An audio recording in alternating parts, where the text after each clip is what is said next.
India की कल से आज तक की सारी बड़ी खबरें अगले 3 मिनट में। इंडिया ने ऑफिशियली 2026 की प्रेसिडेंसी ऑफ ब्रिक्स संभाल ली है। इंडिया इस रोल का यूज सभी कंट्रीज की ग्रोथ को सपोर्ट करने, डेवलपिंग नेशंस की आवाज स्ट्रॉन्ग करने और ग्लोबल इकोनॉमिक सिस्टम्स को बेहतर बनाने के लिए करना चाहता है। ब्रिक्स पिछले कुछ सालों में काफी चेंज हो चुका है। जो पहले सिर्फ 5 कंट्रीज का ग्रुप था, अब उसमें इजिप्ट, ईरान, इंडोनेशिया, इथियोपिया और यूएई जैसी कंट्रीज शामिल हो चुकी है। इंडिया ब्रिक्स एक्सपेंशन के लिए और क्लियर रूल्स पुश कर सकता है और पाकिस्तान जैसे सेंसिटिव इश्यूज पर भी क्लोजली नजर रखेगा।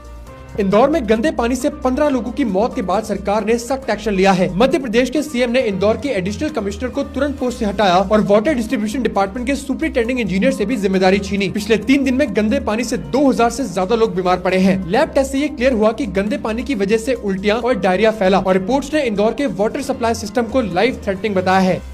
बजट 2026 के साथ निर्मला सीतारमण एक नया रिकॉर्ड बनाने जा रही हैं। यूनियन बजट 2026 को 1 फरवरी को ही प्रेजेंट किया जाने का प्लान है और सरकार शेड्यूल चेंज करने के मूड में नहीं लग रही। लेकिन अभी पार्लियामेंट के बजट सेशन की ऑफिशियल डेट्स अनाउंस नहीं हुई हैं। इस बजट के साथ निर्मला सीतारमण इंडिया की पहली फाइनेंस मिनिस्टर बन जाएंगी जिन्होंने लगातार 9 बजट प्रेजेंट किए हों। बांग्लादेश क्रिकेट बोर्ड ने अनाउंस किया है कि इंडिया सितंबर में बांग्लादेश टूर करेगा। इसमें 3 ओडीआईज और 3 T20I मैचेस खेले जाएंगे। लेकिन अभी ये कंफर्म नहीं है कि बीसीसीआई इस टूर के लिए एग्री करेगी या नहीं, क्योंकि बांग्लादेश में अभी स्टेबल सरकार नहीं है। पिछले साल जुलाई में भी इंडिया का बांग्लादेश टूर पोस्टपोन कर दिया गया था और ये दोनों बोर्ड्स के म्यूचुअल एग्रीमेंट के साथ पोस्टपोन हुआ था।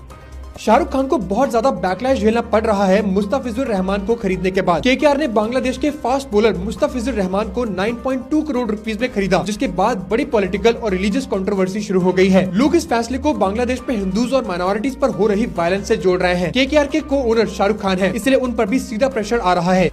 इंडिया की नई डोमेस्टिक एयरलाइन शंख एयरलाइन मार्च 2026 अपनी फ्लाइट सर्विस शुरू करने वाली है। शंख एयर उन 3 नई एयरलाइंस में से एक है जिन्हें यूनियन एविएशन मिनिस्ट्री से एनओसी मिली है। एयरलाइन शुरुआत में 3 एयरबस A320 प्लेन्स के साथ फ्लाइट स्टार्ट करेगी, जो फिलहाल बल्गेरिया में है। आगे चलकर एयरलाइन अपनी फ्लीट और बढ़ाने का प्लान कर रही है और 2028-29 तक इंटरनेशनल फ्लाइट स्टार्ट करने का टारगेट रखती है।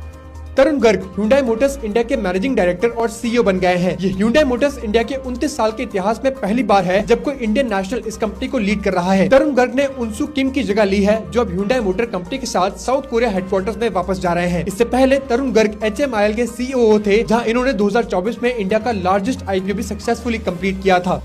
इंडिया और बांग्लादेश के बीच गंगा पद्मा रिवर्स पर जॉइंट वाटर मेजरमेंट शुरू हो चुका है। इस जॉइंट एक्सरसाइज के लिए इंडिया की सेंट्रल वाटर कमीशन की 2 मेंबर टीम बांग्लादेश पहुंची है। वहीं बांग्लादेश वाटर डेवलपमेंट बोर्ड के 4 मेंबर टीम इंडिया आई है। एग्रीमेंट के अकॉर्डिंग 1 जनवरी से 31 मई तक गंगा और पद्मा के अलग अलग पॉइंट्स पर हर 10 दिन में वाटर लेवल रिकॉर्ड किया जाएगा। करंट अफेयर्स के लिए मुझे फॉलो जरूर करना।